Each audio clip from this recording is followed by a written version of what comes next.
नेताजी जयंती उपलक्षे सुंदर सरल और संक्षिप्त ओडिया भाषण।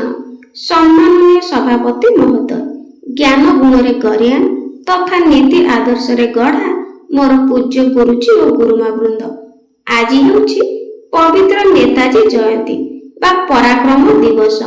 भारत मातार सुयोग्य संतान वीर संग्रामी सुभाष चंद्र बोस को जन्मवार्षिकी अवसर में मु मोर भक्तिपूत श्रद्धांजलि अर्पण करुछि।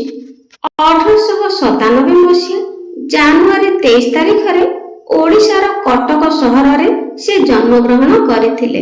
तांको पितांक नाम जानकीनाथ बोस एवं मातांक नाम प्रभावती देवी थिला।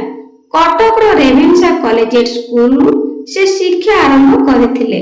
नेताजी पिला दिनरु बहुत मेधावी थिले।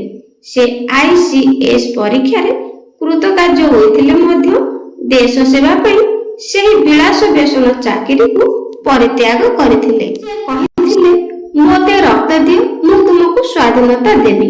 भारत को ब्रिटिश शासन मुक्त करिवा पई से आजाद हिंद फौज गठन करथिले।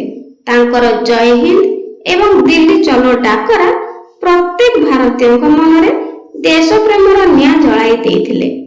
तांकर असीम साहस और देश प्रेम जो जनसाधारण अत्यंत प्रिय भाजन होई परिथिले। से भारत बाहर रही मध्य स्वाधीनता पाई लड़ाई करथिले।